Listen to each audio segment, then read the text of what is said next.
ಯಾವ ಉದ್ದೇಶಕ್ಕೋಸ್ಕರ ನಮ್ಮನ್ನೆಲ್ಲ ತಂದು ಎಳೆದಾಕಿರೋದು, ಏನಕ್ಕೋಸ್ಕರ ನಮ್ಮ ಹತ್ರ ಬಂದಿರೋದು ಎಂಬುದು ಗೊತ್ತಾಗಬೇಕು. ಈ ಷಡ್ಯಂತ್ರಕ್ಕೆ ಸೌಜನ್ಯ ಪರ ಹೋರಾಟಗಾರರು ಎಷ್ಟು ಕೋಟಿ ದುಡ್ಡನ್ನು ತಗೊಂಡಿದ್ದಾರೆ, ಯಾರೆಲ್ಲ ಕೊಟ್ಟಿದ್ದಾರೆ, ಇದನ್ನು ತನಿಖೆ ಆಗಲೇಬೇಕು. ಇವಾಗ ನಮ್ಮ ಪ್ರಶ್ನೆ ಅಸ್ಥಿಪಂಜರ ಇಲ್ಲ ಅಂತ ಹೇಳ್ತಾ ಇದ್ರಲ್ಲ, ಇವಾಗ ಮೇಲೇ ಕಾಣಿಸ್ತಾ ಇದೆ, ಭೂಮಿ ಒಳಗಿರುವಂಥದ್ದಲ್ಲ, ಮೇಲೇ ತೋರಿಸ್ತಾ ಇದೆ, ಇಲ್ಲಿದೆ ಅಂತ. ಇದು ತೋರಿಸ್ತಾ ಇರೋದಲ್ಲ ಸ್ವಾಮಿ, ಆ ಅಣ್ಣಪ್ಪ ಸ್ವಾಮಿ, ಮಂಜುನಾಥ ಸ್ವಾಮಿ ಶಕ್ತಿ ಅಂತ ಹೇಳ್ಬೋದು. ಆ ಗುಡ್ಡದ ಮೇಲೆ ಹೋಗಿ, ಆ ಬೆಟ್ಟದ ಮೇಲೆ ಹೋಗಿ ಆತ್ಮಹತ್ಯೆ ಮಾಡುವಂಥ ವಿಷಯ ಏನಿದೆ ಅಂದರೆ, ಧರ್ಮಸ್ಥಳ ಮಂಜುನಾಥ ಸ್ವಾಮಿ, ನಾನು ಅವತ್ತು ಹೇಳ್ತಾನೆ, ಇವತ್ತು ಹೇಳ್ತಾನೆ, ಅವರೇ ನಮ್ಮನ್ನು ಈ ಹೋರಾಟಕ್ಕೆ ಇಳಿಸಿರೋದು. ಎಲ್ಲ ನಮ್ಮ ಸೌಜನ್ಯ ಪರ ಹೋರಾಟಗಾರರಿಗೆ ನಮಸ್ತೆ. ಎಲ್ಲರಿಗೂ ಗೊತ್ತಿರುವ ವಿಷಯನೇ, ಈ ಧರ್ಮಸ್ಥಳ ಗ್ರಾಮದಲ್ಲಿ ಊತಾಕಿರುವಂಥ ಮೃತದೇಹಗಳನ್ನು ಅಂದರೆ ಅಸ್ಥಿಪಂಜರಗಳನ್ನು ತೆಗಿಲಿಕ್ಕೆ ಯಾವನೊಬ್ಬ ಮುಂದೆ ಬಂದ. ಕೊನೆಗೆ ಅಲ್ಲಿ ಏನೂ ಸಿಗ್ತಾಯಿಲ್ಲ ಅಂಥೇಳಿ ಅವ್ರನ್ನ ಒಂದು ಕಡೆಯಿಂದ ಜೈಲಿಗೆ ಕಳಿಸಿದ್ದಾರೆ, ಒಂದು ಕಡೆಯಿಂದ SIT ಅವರು ತನಿಖೆ ನಡೆಸ್ತಾ ಇದ್ದಾರೆ. ಅವನ ಒಂದು ಹೇಳಿಕೆ ಮೇರೆಗೆ ರಾಜ್ಯದ ಮುಖ್ಯಮಂತ್ರಿಯವರು ಇಲ್ಲಿಯ ಒಂದು ವರದಿ ಪಡೆದು ನಂತರ ಈ SITಯನ್ನು ರಚನೆ ಮಾಡಿರೋದು. SIT ರಚನೆಯಾಗಿ ಬಂದ ನಂತರ ಏನಾಗುತ್ತಿಲ್ಲ, ಚೇಂಜ್ ಆದನ ಇದೆಲ್ಲ ಬೇರೆ ಯಾರಾದ್ರು ಆಮೇಶ್ ರೆಡ್ಡಿ ಹೋಗಿರೋದಾ, ಯಾರೋ ಬೆದರಿಕೆ ಹಾಕಿ ಹೋಗಿರೋದಾದ್ರೆ ಇನ್ನೂ ಆ ಮಾಹಿತಿ ನಮಗೆ ಇನ್ನೂ ಬಂದಿಲ್ಲ, ಇನ್ನೂ ಗೊತ್ತೂ ಇಲ್ಲ. ಇದು ತನಿಖೆ ಆಗಲೇಬೇಕು, ಇದು ತನಿಖೆ ಆಗೇ ಆಗುತ್ತೆ. ಯಾವ ಉದ್ದೇಶಕ್ಕೋಸ್ಕರ ನಮ್ಮನ್ನೆಲ್ಲ ತಂದು ಎಳೆದಾಕಿರೋದು, ಏನಕ್ಕೋಸ್ಕರ ನಮ್ಮ ಹತ್ರ ಬಂದಿರೋದು ಎಂಬುದು ಗೊತ್ತಾಗಬೇಕು. ಒಂದು ಕಡೆಯಿಂದ ಇದು ಷಡ್ಯಂತ್ರ ಅಂತ ಹೇಳ್ತಾ ಇದ್ದಾರೆ, ದೇವಸ್ಥಾನದ ವಿರುದ್ಧ ಷಡ್ಯಂತ್ರ, ಅಲ್ಲಿ ವ್ಯಕ್ತಿಗಳ ವಿರುದ್ಧ ಷಡ್ಯಂತ್ರ, ಇದು ತನಿಖೆ ಆಗಬೇಕು.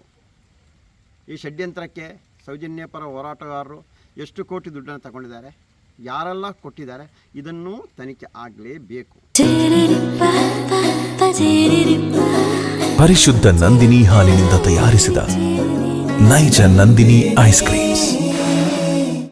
ಇದು ನಾವೇನಾದರೂ ಕೊಟ್ಟಿರೋದಾ, ಅಲ್ಲ ನಮಗೆ ಯಾರಾದರೂ ಕೊಟ್ಟಿರೋದಾ, ಅದ ದೇವಸ್ಥಾನ ಅಲ್ಲಿಯ ಪ್ರಭಾವಿ, ಅಲ್ಲಿ ಆ ಧರ್ಮಸ್ಥಳ ಗ್ರಾಮದಲ್ಲಿ ಆಗಿರುವಂಥ ಅತ್ಯಾಚಾರ, ಕೊಲೆ, ದರೋಡೆ, ಭೂಕಬಳಿಕೆ ವಿರುದ್ಧ ನಾವು ಮಾತಾಡಿಸಿದ್ದಕ್ಕೆ ದೇವರ ಹೆಸರನ್ನಿಟ್ಟು ಒಂದಿಷ್ಟು ಜನರನ್ನು ಕರೆಸಿ ದೇವರಿಗೆ ಅಪಮಾನ ಮಾಡ್ತಾ ಇದ್ದಾರೆ ಅಂತೇಳಿ, ನಾವೇನೋ ಒಂದು ಷಡ್ಯಂತ್ರ ಮಾಡ್ತಾ ಇದ್ದೀವಿ ಅಂತೇಳಿ ನಮ್ಮ ತೇಜೋವಧಿಯನ್ನು ಕೆಲವೊಂದು ಯೂಟ್ಯೂಬ್ ಮುಖಾಂತರ ಮಾಡಿರೋದು ಅಂತ ನಮಗೆ ಗೊತ್ತಾಗ್ತಾ ಇಲ್ಲ.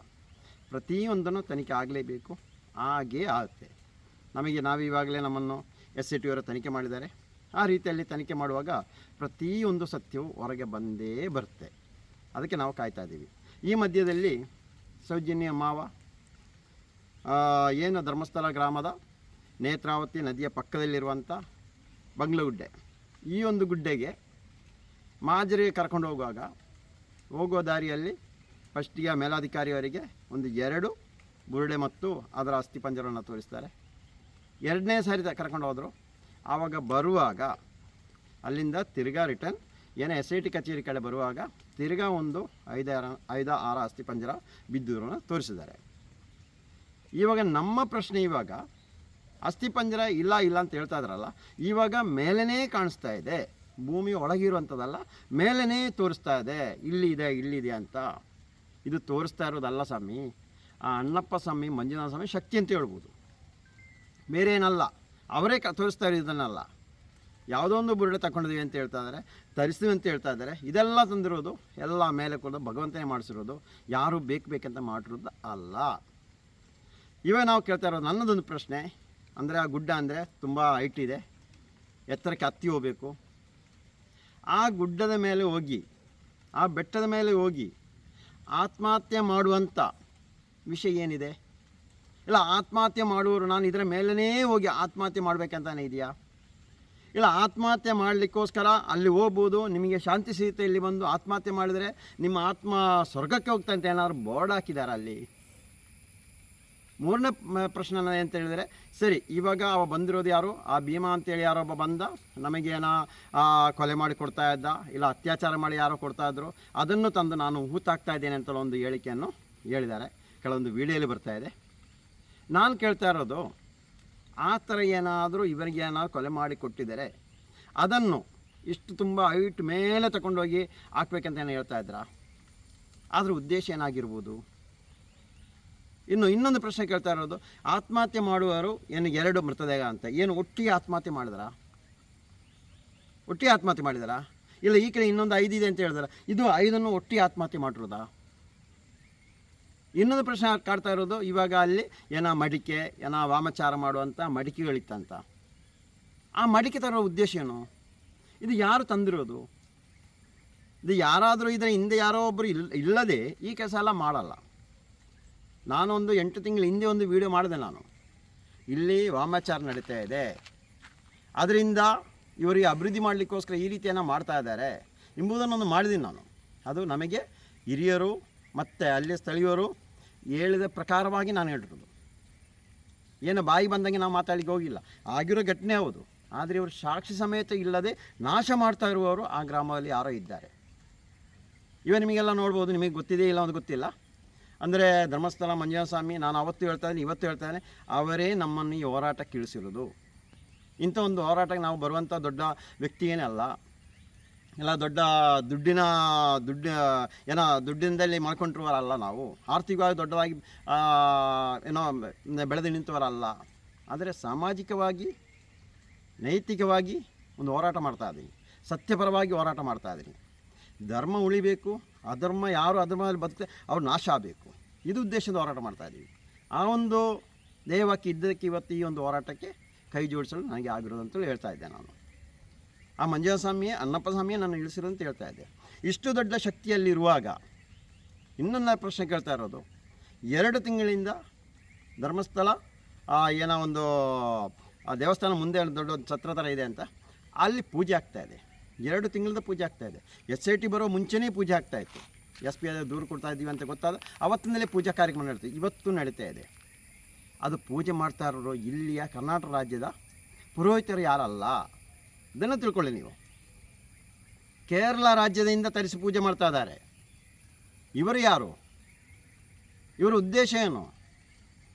ಇವಾಗಲೇ ಕೇರಳ ರಾಜ್ಯದ ಕೆಲವೊಂದು ಪುರೋಹಿತರು ಇವಾಗ ಹೋರಾಟಗಾರರ ವಿರುದ್ಧ ಏನೋ ಒಂದು ಹೇಳಿಕೆಯನ್ನು ಹೇಳ್ತಾ ಇದ್ದಾರೆ. ಇವರ ಉದ್ದೇಶ ಏನಾಗಿರ್ಬೋದು? ಅದು ಅಲ್ಲದೆ ಈ ಸೌಜನ್ಯ ಹೋರಾಟಕ್ಕೆ ಬರುವಾಗಲೇ ಹೇಳ್ತಾ ಇದ್ದಾರೆ, ನೋಡಿ ವರ್ಷಕ್ಕೆ ಒಂದು 25 ಜನ ಪುರೋಹಿತರನ್ನು ಪಕ್ಕದ ರಾಜ್ಯದಿಂದ ಕರೆಸ್ತಂದು ಪೂಜೆ ಮಾಡ್ತಾ ಇದ್ದಾರೆ. ಇದನ್ನು ತನಿಖೆ ಆಗಬೇಕು. ಇದರಲ್ಲಿ ಯಾರು ಈ ವಾಮಾಚಾರ ಮಾಡ್ತಾ ಇರೋ ತನಿಖೆ ಆಗಬೇಕು. ಇದರ ಉದ್ದೇಶ ಏನಂತ ತನಿಖೆ ಆಗಬೇಕು. ನಾವು ಮಾಧ್ಯಮದಲ್ಲೆಲ್ಲ ನೋಡ್ತಾ ಇದ್ದೇವೆ, ಅಲ್ಲಿ ಬಲಿದಾನ ಕೊಟ್ಟಿದ್ದೇವೆ, ಇಲ್ಲಿ ಬಲಿದಾನ ಕೊಡ್ತಾ ಇದ್ದೀವಿ, ಭೂಮಿಯೊಳಗೆ ನಿಧಿ ಇದೆ ತಗೊಳ್ಳಿಕ್ಕೆ ಬಲಿದಾನ ಕೊಡ್ತಾ ಇದ್ವಿ. ಅದೇ ಥರನ ಇದು ಹಂಗಾದ್ರೆ ಆ ಬೆಟ್ಟ ಬಲಿದಾನಕ್ಕೋಸ್ಕರ ಇರೋದಾ? ಇನ್ನೊಂದು ಆ ಬೆಟ್ಟದ ಮೇಲೆ ಒಂದು ಇದಿದೆ ಅಂತ, ಯಾವುದೋ ಫೌಂಡೇಶನ್ ಇದೆ ಅಂತ. ಹಂಗಾರೆ ಆ ಫೌಂಡೇಶನ್ ಏನಕ್ಕೋಸ್ಕರ ಇರೋದು? ಇದು ಪ್ರತಿಯೊಂದನ್ನು ತನಿಖೆ ಆಗಲೇಬೇಕು. ಇದೊಂದಲ್ಲ. ಈ ಒಂದು ಹೋರಾಟ, ಈ ಒಂದು ತನಿಖೆ ಎಲ್ಲೋಗಿ ನಿಲ್ತಂತೆ ಅಂತ ಯಾರಿಗೂ ಹೇಳಲಿಕ್ಕೆ ಆಗ್ತಾಯಿಲ್ಲ. ಆ ಒಂದು ದಾರಿಯಲ್ಲಿ ಹೋಗ್ತಾ ಇದೆ. ನಾವು ಇವತ್ತೊಂದು ನೆನೆಸಿದೆ, ಅದು ನಾಳೆ ಒಂದಾಗ್ತಾ ಇದೆ. ಇದು ಯಾರು ಎಣಿಸಿದ್ರಲ್ಲ, ಈ ರೀತಿಯಲ್ಲಿ ಆಗ್ತಾಯಿದೆ, ಈ ರೀತಿಯಲ್ಲಿ ಬರ್ತಾ ಇದೀವಿ ಅಂತ.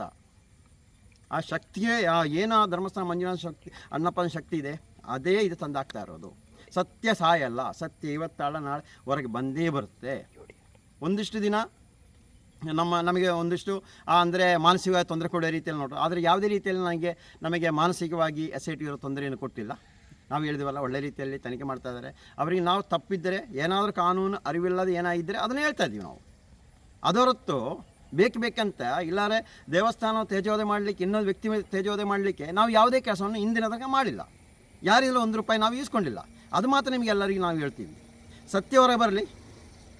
ಏನು ಆ ಧರ್ಮಸ್ಥಳ ಗ್ರಾಮದಲ್ಲಾಗಿರುವಂಥ ಅತ್ಯಾಚಾರ, ಕೊಲೆ, ದರೋಡೆ, ಭೂ ಕಬಳಿಕೆ, ಅದು ಸತ್ಯ, ಅದನ್ನು ಜನರಿಗೆ ಸತ್ಯವನ್ನು ಹೊರಗೆ ತಿಳಿಸೋ ಕೆಲಸವನ್ನು ಎಲ್ಲರೂ ಮಾಡಲಿ ಅಂತ ಈ ಮೂಲಕ ಎಲ್ಲರಲ್ಲೂ ವಿನಂತಿಸಿಕೊಳ್ತಾ ಇದ್ದೀವಿ. ಮತ್ತಷ್ಟು ವಿಶೇಷ ವಿಡಿಯೋಗಳನ್ನು ನೋಡಲು ಮತ್ತು ಹೊಸ ವಿಡಿಯೋಗಳ ಬಗ್ಗೆ ತಿಳಿಯಲು ಈ ದಿನ .com ಯೂಟ್ಯೂಬ್ ಚಾನೆಲ್ ಸಬ್ಸ್ಕ್ರೈಬ್ ಮಾಡಿ ಮತ್ತು ಬೆಲ್ ಐಕಾನ್ ಕ್ಲಿಕ್ ಮಾಡಿ.